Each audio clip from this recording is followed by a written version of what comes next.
Hello, my name is Troy Adu here, I'm Tyler Hoskins. and you're listening to our Sick Ass Podcast. Kia ora, and welcome to another in-guest episode of the Sick Ass Podcast. Today's guest is actually someone who is quite educated, I would say.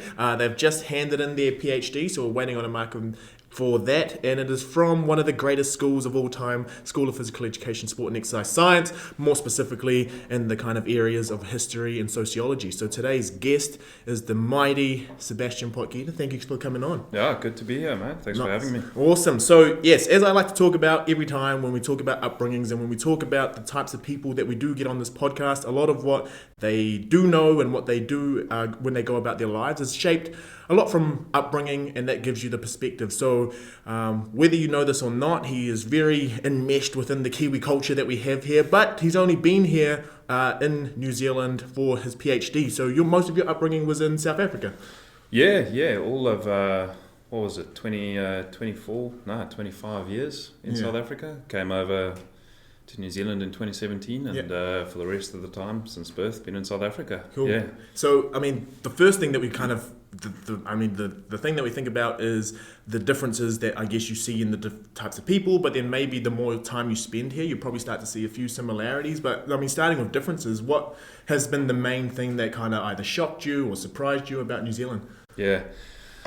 Oh, it's coming to firstly an entirely English-speaking nation was interesting. I mean, in South Africa we have 11 official languages, so you hear a great deal of other languages around. And I mean, I was mainly raised in Afrikaans, so to be in a place where English is sort of the predominant language, that was, it's a small thing, but it was an interesting change. Absolutely. But I'd say the main difference really was just maybe living in Dunedin and dealing with the cold. Yeah, sure. I mean, it was funny. I sometimes tell the story, like I played sort of half a footy season back home, and we were playing games in 45-degree temperatures. Sure. And then came over to Dunedin and just, a day that people here consider to be a warm day. Absolutely dying of cold, mate. Yeah. But I think the similarities are more than the differences, to be honest. Sure. So adjusting to the temperature, as well as just like the fact that you're only really hearing one language around you, which is, it's weird for me, because like in New Zealand we think of ourselves as quite multicultural, but then to hear that like people who come from multi-language speaking nations to come here and they're like, oh, you mostly just speak English. Like it's an interesting concept, because obviously I don't know much more outside of New Zealand. So that's, All right, so speaking about your upbringing, so you spent majority of your life in South Africa. You did most of your education there. What was, I guess, your upbringing like, and where did you think you were going to go with, your academic background? My upbringing in South Africa was pretty normal, I guess you could say. Two parents who were writers, television writers, so I've always sort of had a strong connection with words, strong connection with writing. Being in the film industry, they were had a strong connection with visuals as well. And I think my sort of interest in academics probably came from my dad, because he used to be a sociology lecturer, and then turned into a journalist, and then into a film writer. Wow. So he sort of always was pushing to kind of get into academics, but he wanted me to actually be a journalist, and that was actually the initial plan, and went to uni with the intentions of being a journalist. And at my uni, you couldn't do journalism as an undergrad. You had to do sort of a social sciences or humanities, and then you could do journalism as a postgrad. Sure. And pretty much up until the final year of undergrad, I had full intentions of doing journalism, and there was something. I was in a very good history department, and they really sparked an interest in history. Right. And then one day I had to break the news to my dad that I was going to do an honours in history and not in journalism. And he didn't call me for about a week after that. He was not too impressed. But and that's how I ended up in the direction that I'm in. Right. Really. And you were saying before that the university that you went to, your dad was also, he was working at? Yeah, he was. In his think he worked there from the maybe like the 1980s onwards as a sociology lecturer. Right. So it was weird. Like, I mean, my uni was only about an hour and a half from my actual home, and then going to this uni where I'd spent a lot of time already. It was basically just like going to another extension of home. And he was a sociology lecturer there, obviously in a very difficult time in our country's history, and get some sort of interesting stories out of that. Absolutely.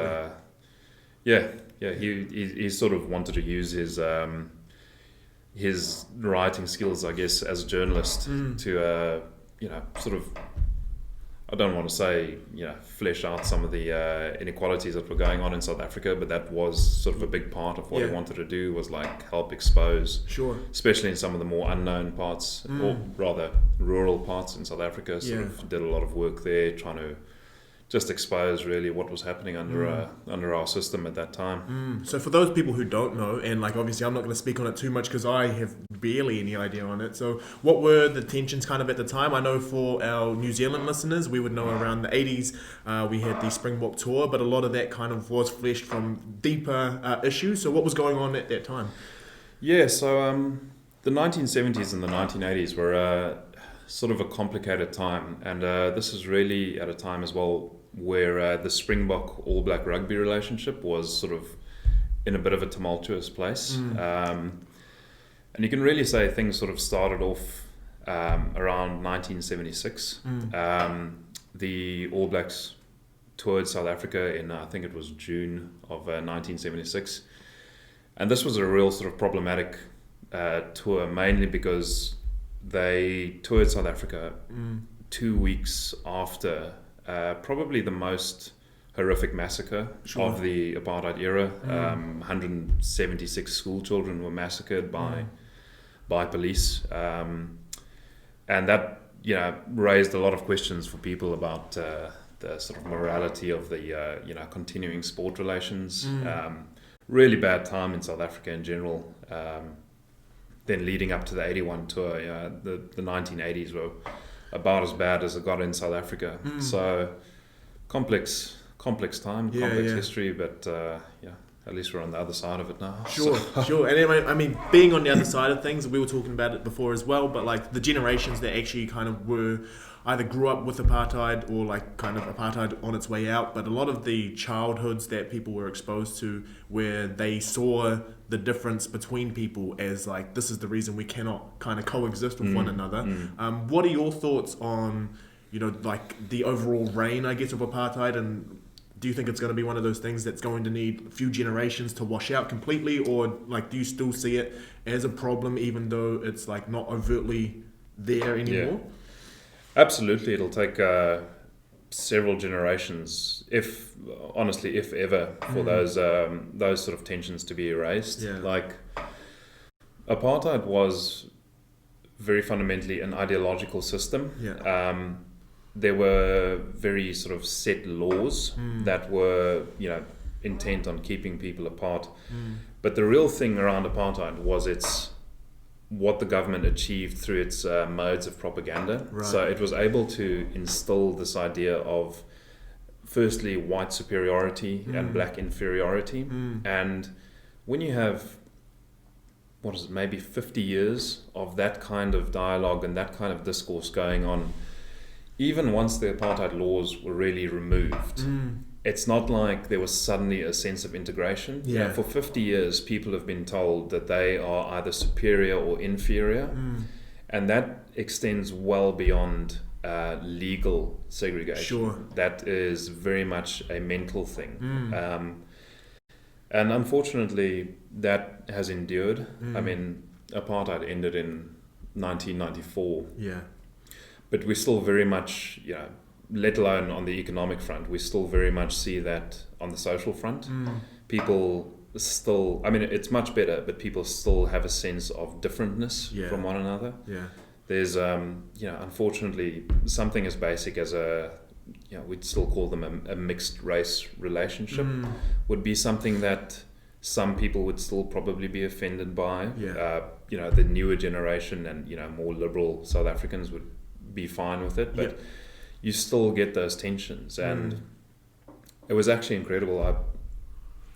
Growing up, you sort of become very socialized into this kind of society. And last year, I went back to South Africa for a month, and I took my partner, who's a New Zealander, I took her back with me. And it really sort of exposed to me just how bizarre our system still is, based on how she reacted to things. Right. So, for instance, if you go to pretty much any rural town in South Africa, still, almost a couple of decades after apartheid, you have the white town, which is usually the more affluent part of town. Then you have the brown area, and then you have the black area. Wow. And there is obviously intermingling, and everyone sort of tends to use the same city centre, I guess. But it's unbelievable how, despite the fact that we no longer have formalised segregation, how distinctive people's lives still are. Yeah. You have areas that are, a white South African would not consider moving into the black part of town, and usually there's an economic imperative for someone in the black part of town not to move into the white part of town, and it's really still entrenched, and it's sad. I grew up with kids who unfortunately still take their parents' views on things. People who didn't grow up under apartheid but have sort of learned those stereotypes from their parents. And that's that'll take years, generations probably to get rid of, because absolutely, you have people who didn't live under apartheid but believe in those stereotypes, and they'll pass those on, and inevitably pass those on to their kids. And it's really it's a nasty system. And you feel a sense of empathy. I guess it's a weird word to use for those people who have those views of the world, but you're just like, they obviously didn't want this to happen. Like, it was bestowed upon them because that was the world that they became socialized within. And if we think about like language revitalization for the people here who want to speak Māori, like, it has to happen in the house. So yes, they can like have it like 6 hours a day, they're at school and they're learning a little bit of the language, but it doesn't stick until what's happening at home reflects that sort of thing. So I mean, a lot of their ideas of what they think is normal kind of just becomes a bit like, it's punched into them when they get home, and that's the views of their parents. And I mean, it's shocking, and at the same time, you just have to hope that we can keep doing our parts to try to remedy that a little bit. So a lot of your work, you did your master's kind of looking a lot into the Springbok tour and the effects that had. So we were talking about this, and when you went into your master's, you I guess there was a whole bunch of archives, and you were talking about a room about this big. So for those who aren't listening, this is about the size of a lounge of just archive material. Do you want to tell us about that process? Yeah, so I hadn't planned on doing a master's on the Springbok tour, and then I was approached by the head of our department back at Stellenbosch University, and he said that they'd just recently been gifted this archive, and it was... They'd somehow tracked it down. It was just sitting on some guy's farm in the middle of nowhere in his garage, and he had no use for it. So I think he got in touch with the department and said, "Listen, do you want this?" And so the professor sort of got in touch with me and said, "I know you play rugby. Would you be interested in doing a master's on looking into some rugby history?" And I was very keen. He's a sort of a very respected historian. He's done a lot on South African rugby, so I thought, this is great. And then he took me to the archive, which, in all fairness, was basically just a room with a bunch of photocopier boxes full of paper, and you really learn just how thin a newspaper is when you have to go through a photocopier size box full of newspapers. And that was amazing, actually. It was being able to I've always had a connection with history because I like tangible history, being able to touch something from the past, and being able to go through all these boxes and finding things that were labeled confidential, being able to read things that were written by people. I read personal letters from New Zealand rugby administrators to South African rugby administrators, and that stuff is cool. Like being able to see those sorts of things in the flesh, I guess you could say. That was awesome. And it was kind of by chance that I ended up stumbling across this whole box on the 1981 Springbok tour. I was initially planning on doing something on black rugby in South Africa, and I came across this box of material on the 81 tour, and I thought this looks real interesting because even though I know a bit about South Africa's rugby history, this is one part that I sort of know something about it, but I didn't know a great deal about it. And then I started reading into what actually happened in 81. And I was astonished. I really couldn't believe. I mean, most New Zealanders know the story pretty well about what happened in 81. But that is something in South Africa which, again, is probably shunted aside because it's not a particularly... call it a particularly pleasant memory of our rugby history. And basically just looked into this archive and found all this material sort of connecting the 81 tour to basically South Africa's decline, or South African rugby's decline over the 1980s, and just it was incredible. I mean, I got the chance to speak with a couple of old Springboks. They're great guys. They're jeepers. They have a lot of stories, and they just love telling their stories. Like, I mean, I did a few interviews with them, and it was basically like I'd start recording, ask them one question, and they'd do the rest for the next hour. Just have chats, and within a couple of minutes they'd have their Springbok blazers out and all their old Springbok memorabilia and stuff. So that was awesome. Just on that really quickly, sorry. When you were interviewing the players who were part of those, were they aware of like everything that was going around in the social climate that they were in, or were they just there playing rugby? What's very interesting is one of the big sort of themes to emerge from those interviews that I had, and it really sort of demonstrated that propaganda that I was talking about earlier. South Africa was a very, very effective propaganda institution. So pretty much any challenge to apartheid could be dismissed on the grounds of either communism or they'd find some sort of justification for why something happened. So when, for instance, South Africa got kicked out of the Olympics in the 1970s, the apartheid government were able to relatively easily dismiss this as a part of a communist plot against South Africa. And the exact same themes emerged with these interviews.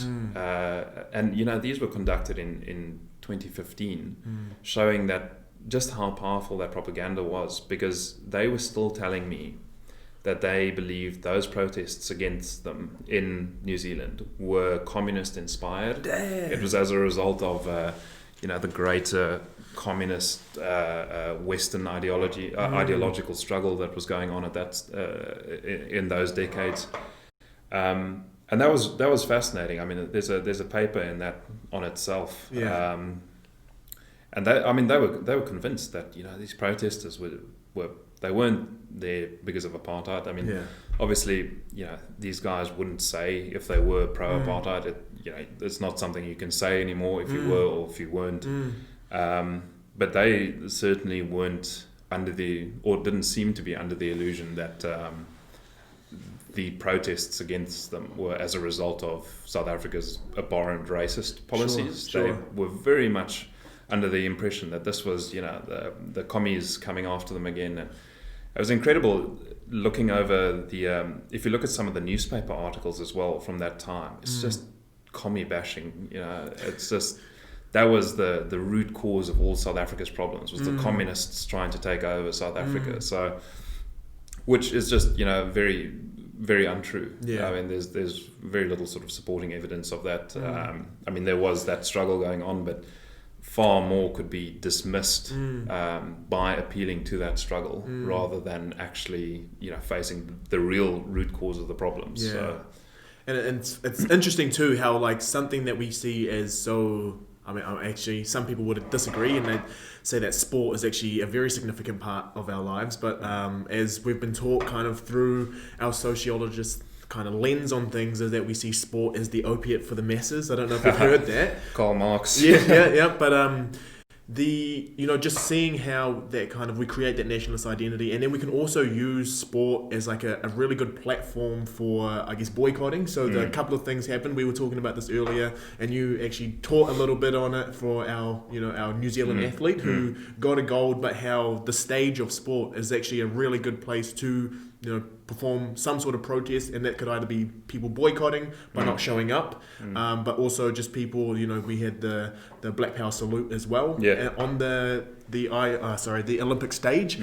So just can you touch on kind of as a result, just showing how small little New Zealand can force nations elsewhere to pull out of an Olympic Games?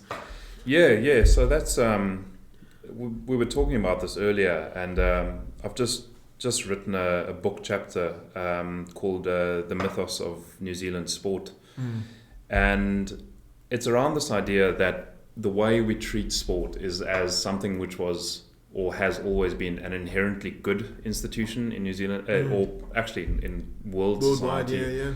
And what this results in is that we get these very sort of celebratory, romanticized images of the New Zealand sporting past. Whereas if we start looking at, I'm reluctant to use the word reality, but if you look at the reality of what happened, if you look at, for instance, the 1976 Montreal Olympics. So this is something which is generally not spoken about too much in New Zealand. So, for instance, I taught a class in Specs 208 where I popped up a couple of images. I popped up 3 images of apartheid South Africa, 3 very famous images. One of them was the cover of Time magazine in the 1970s, so really well-known images. And I asked the students if they'd seen any of these images. None of them had obviously seen them. The next images I popped up was of the 1976 All Blacks. Everyone knew who they were. Next image was of John Walker, who won the gold medal in 1976. Everyone knew who he was. And basically what that was demonstrating was that the way we remember the sporting past, we are typically told or we receive information which privileges a very romanticized version of the sporting past. Sure. We don't sort of remember that due to an All Blacks tour in 1976 of the most racist regime in the world, 28 African nations said, we are not going to the Montreal Olympics, the biggest sporting event in the world. We are not going to that event, not because South Africa, not because of opposition to apartheid, but because of New Zealand's attendance at that Olympic Games. And so you get, John Walker wins his gold medal, and a couple of years ago in the I think it was in the 2016 at the Team New Zealand's send-off, the Rio Olympics, they asked John Key? They asked John Key what his favourite sporting moment in New Zealand history was. And he gave this long, celebratory, romanticised portrayal of John Walker's victory.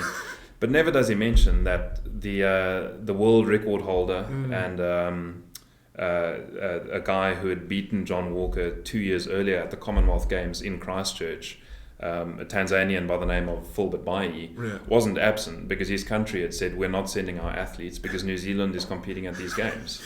So it really, it's interesting. It's we get a very specific understanding of what sport means to a country and to a society, and it's sort of obscures more than it does reveal things about society. And I think now we're talking about the different narratives that come with different events and whatnot. So that's kind of, I guess, where the journey you've gone down in terms of, you coming to New Zealand to carry out a PhD and trying to understand, what it is history really is. So have you kind of been able to formulate your ideas of what history is now that you've been in it for so long? Absolutely, yeah. I mean, I came from a very, I don't want to say conservative, but a very typical type of historical research back in South Africa, which was you looked at archives and you found the truth about the past. Sure. Whereas what I've been looking at now is that the idea of truth, there isn't a singular truth, there are multiple truths. and the idea that history itself, it serves the purpose of the present, the time that we're remembering the past from. Right. It serves the ideology, the discourses of the dominant narratives in a society. It serves the present rather than it serves the past. So the way, the purpose of history is rather to tell us how to understand things from a certain time, rather than, we're not seeking to understand the past, we are seeking to understand the past in a way to justify the present. Sure. And that was a very, very sort of unusual way for me to be thinking about history. It's more in the line of historiography rather than history. So historiography is more the study of history, so the study of how we study the past. Sure. Bit of a weird way of thinking about things. It took me a while to get my head around it as well. But that, looking at history, it was you sort of start to see once you. So for my PhD, I had to engage with a vast amount of sort of not only academic texts but also popular histories, all on New Zealand, and you start to get the idea that history doesn't really tell us anything about the past. What it tells us is how we get competing narratives about people trying to assert what they think happened in the past, and that these narratives serve very strong ideological purposes. They are embedded in dominant power relations in society. So it's strange. It's sort of history in itself is more a way of justifying the present than it is trying to understand the past. Yeah. That's so interesting, and it's I think it's something that's kind of a little bit more rife now, because the kind of the context of everything is just missing from a lot of what people do. People just want to know like what happened and what should I do now, and that's kind of the entire context of everything. So like, you know, when people say I just wish I was a fly on the wall, that fly would have so much more idea of like what was said in that moment, but also why it was said and the context surrounding the moment, rather than people who come back on it and then try to like, oh, that leads to that leads to that. So with this, what were the kind of main themes? I mean, you've submitted your PhD now, and what were the kind of, not consolidating truths that you found, but the main emerging themes, I guess, that came out of the stories that were told? Well, the main idea was, so even though it was done on 1981, and I'll sort of get back to that in a bit, but the main idea was trying to disprove the notion of an objective history. So we sort of need to acknowledge that the way authors or historians or journalists write about the past is, like I said earlier, is always from the position of the present. And what that means is that interestingly actually, is that the past always stays the same, but history as the remembrance of the past is consistently changing. Right. So what I looked at in my PhD was I looked at New Zealand popular histories about rugby, and particularly what they said about 1981. And basically you could discern these very distinctive shifts in what was considered true about the 1981 tour at certain periods. Interesting. So in the 1980s, what became true about the tour was that it was a way of protesting apartheid, but it was also a way of protesting against New Zealand's own racial inequalities. It was a way of protesting the kind of sort of gendered stereotypes that particularly rugby was entrenching in New Zealand society, and that is in essence what became true about the tour during that period. Whereas if you extend that from about 1987 to 1994, again what becomes true about the tour, in the sense that this is the narrative that was perpetuated most frequently, changes completely, and people suddenly saying, well, actually the protesters were wrong, they were disrupting the New Zealand way of society, of life, they were harming New Zealand's international reputation. And then from 94 up until now, and the sort of key event here is that in 94 apartheid collapses. So suddenly you're in a climate where you can't really be seen to be justifying anything that was in any way endorsing apartheid. Absolutely. So what that means is that because of the present conditions, again, the narrative around 81 changes, and suddenly it's anyone who reads about the 81 tour currently will almost certainly find a narrative along the lines of this was New Zealand's way of demonstrating its own commitment to an anti-racist ideology, to an egalitarian society, and that the 81 tour was the way in which New Zealand went about demonstrating their commitment to a multicultural sort of anti-racist society. And that is, if you look at what the protesters in the 1980s were saying, that is a very distinctive shift in what people are saying they were protesting about and what people are now saying the 81 tour was about. So it's this idea, the 81 tour, just because there's so much written about it, the 81 tour was more a case study than anything, just to demonstrate how what we think we know about the past might actually be more a reflection of the present, and it is the narrative which predominates in the present rather than an actual reflection of what happened in the past. So it's just sort of saying that history is far more complex than we think, and that the past in particular is vastly more complex than we can ever really capture through history.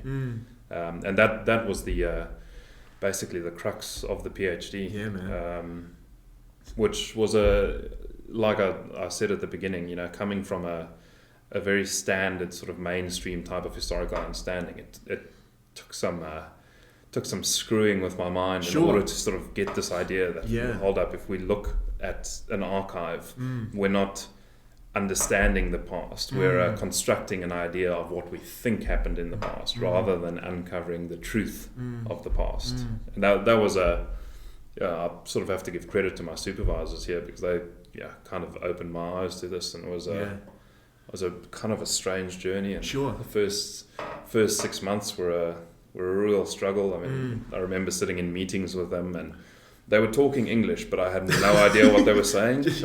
Just throwing terms around that I'd never heard, or just had no idea what they were on. So And when you were in the time capsule, I guess, because that's what it is, like you're looking at different snapshots of time, because you are the person studying the time capsule, seeing why these different eras thought the way that they did, and you're trying to relay it to everything that was going on in the context that they were telling it from. Was there any acknowledgement from the writers in those times of the shift, or was it kind of your job now to identify the shifts? Absolutely, yeah. That was the idea, was to try and identify the shifts.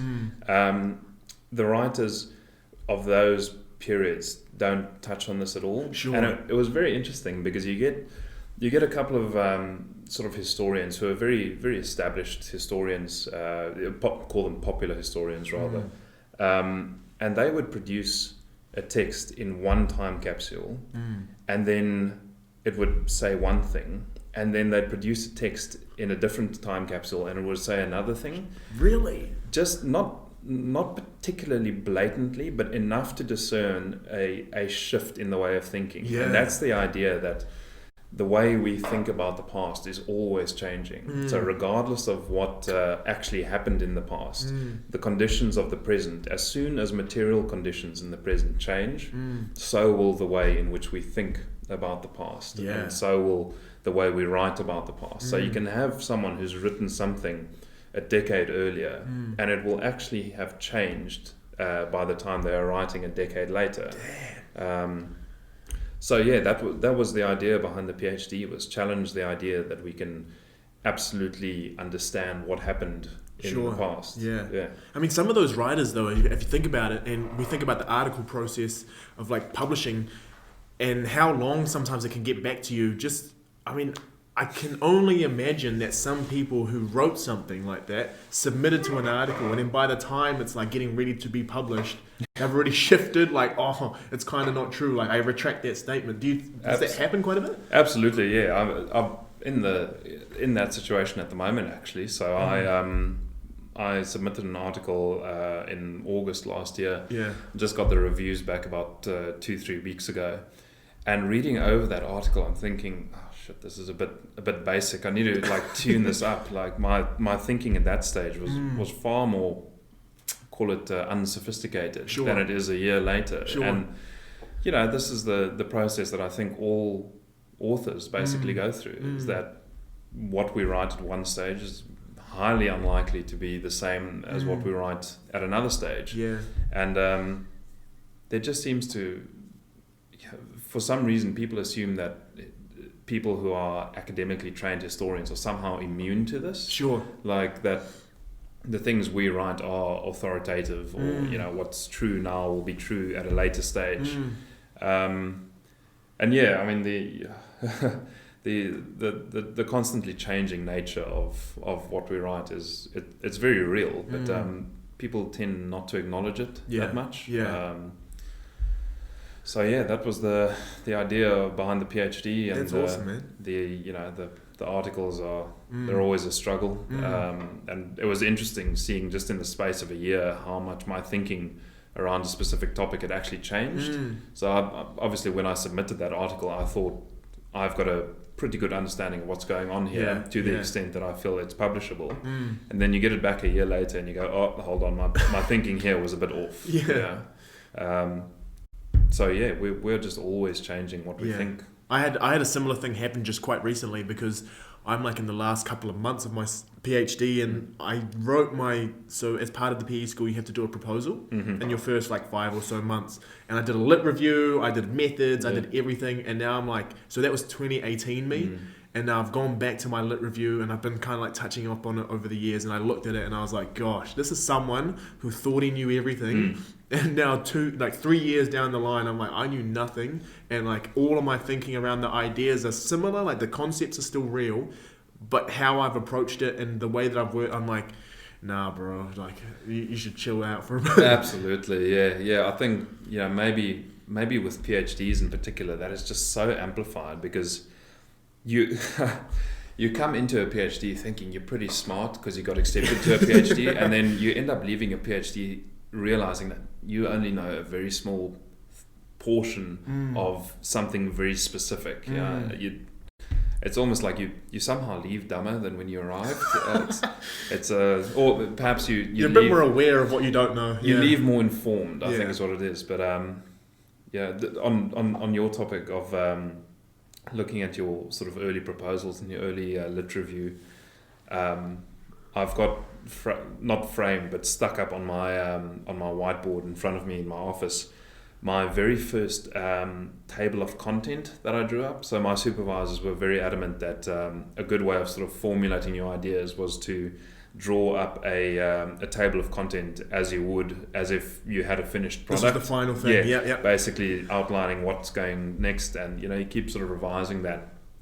And the table of content that I ended up doing my proposal on, which was 6 months into my PhD, I proposed 8 chapters, and my entire PhD has ended up being around one of those chapters. Wow! So it's interesting how the thinking process changes, because I basically proposed 8 PhDs, thinking that I could fit this all into one, and it's a bit of a laugh, but it's just sort of reflective of that the whole thing that I think it just also goes to show, and for the people who are listening to this who aren't quite academics or wanting to think about it, you see the people on Facebook, social media is horrible because it makes you think that people know so much, but to actually get to a level of thinking where it's more about depth, your depth of knowledge in a single topic rather than your breadth. So yes, you can know so much about all these different things, but to actually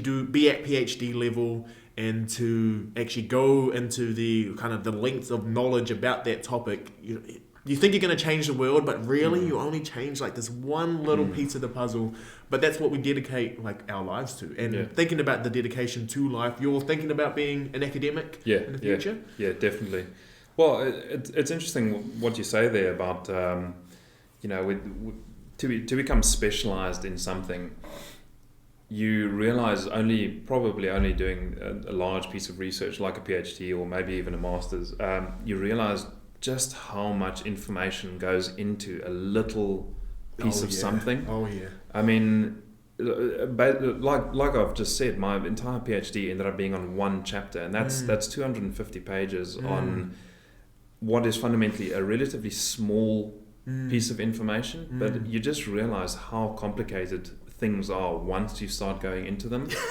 And I think that's why you and I both seem to have a bit of a gripe against the social media experts that interpret something very shallowly, very basically, but once you go properly into something, into a piece of information, and you realize just how complicated something is. And I mean, I think for you as well, being in the sort of the hard sciences area where you have a lot of experiments and those kinds of things, social sciences, it's a bit different, but those things are just so vastly complicated, and we seem to live in this cult of simplicity, and simplicity which is perpetuated as knowledge, and that just encapsulates all kinds of social media for me. And, man.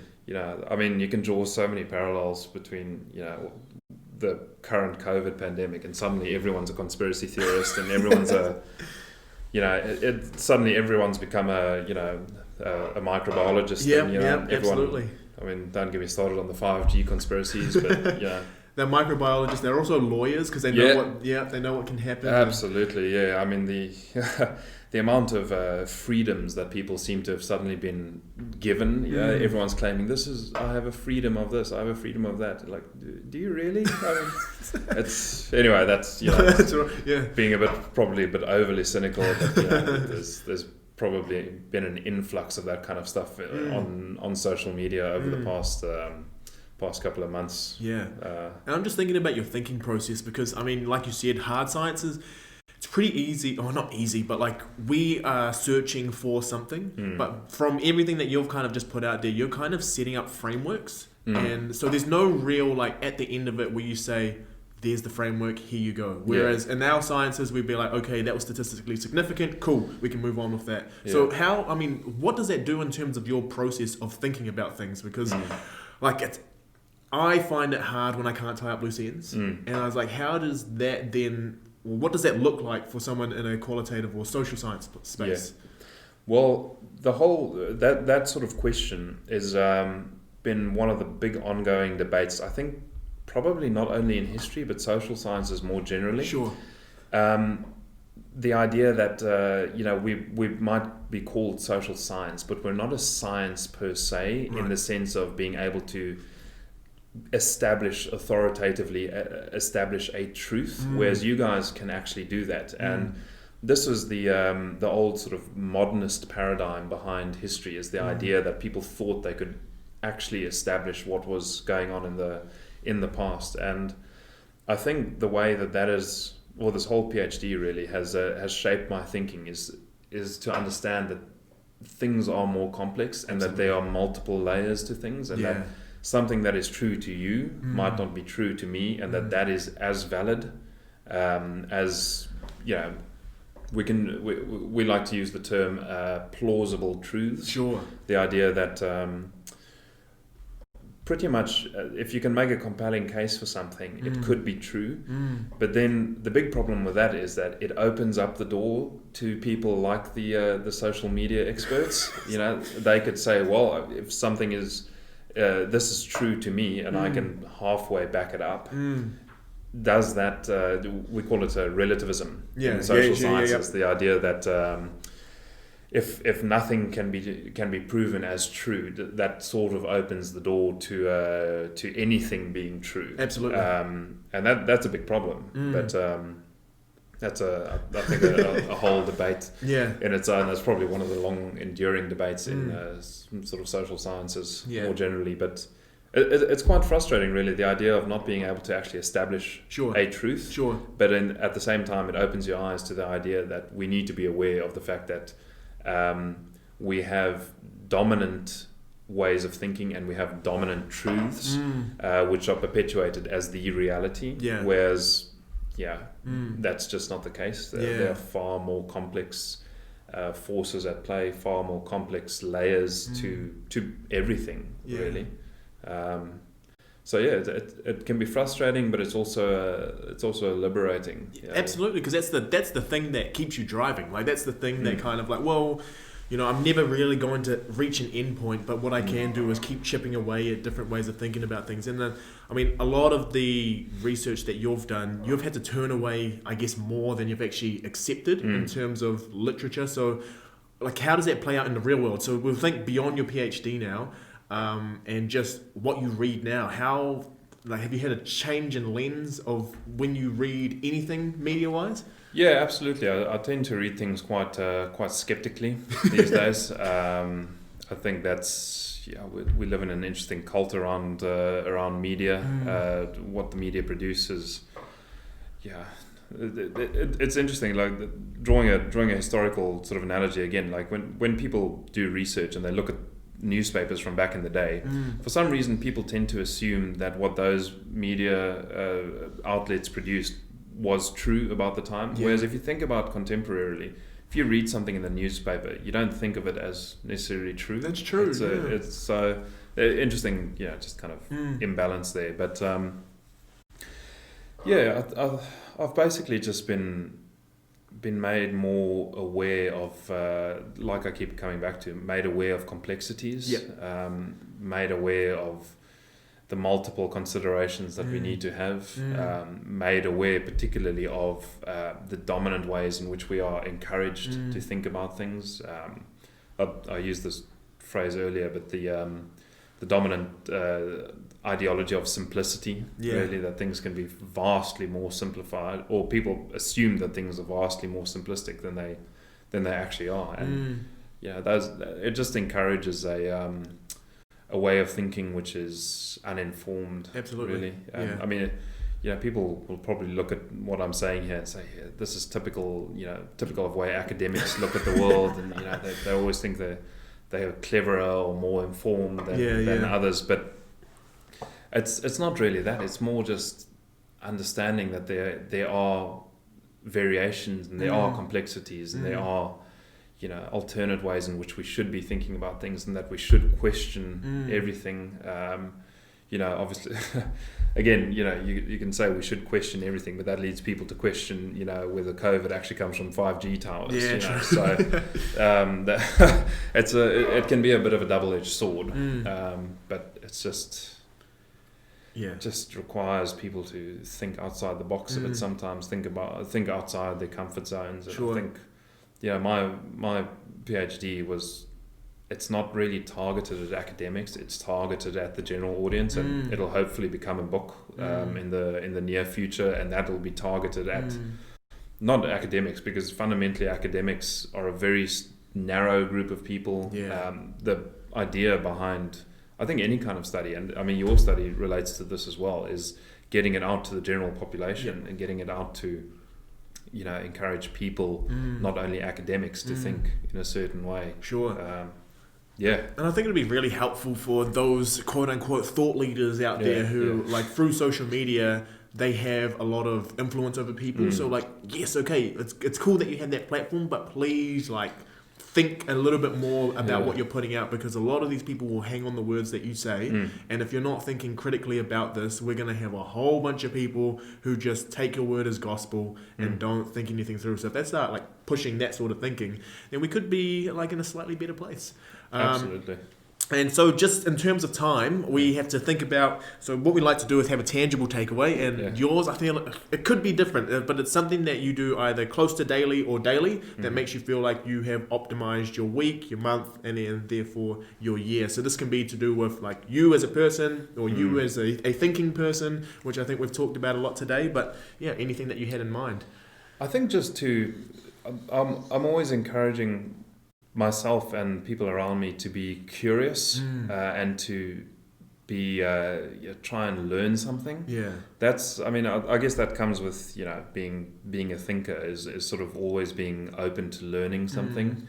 And even though you're, I consider myself to be relatively informed, having done a PhD, but that doesn't mean I can't continue to learn. Yeah. So I guess the takeaway thing was just always continue learning, and that is something which extends far beyond academics. Yeah. That is just a way of approaching your life in general. Keep learning, open yourself up to alternate knowledge, things that might challenge your comfortable life, your preconceived ideas, perhaps.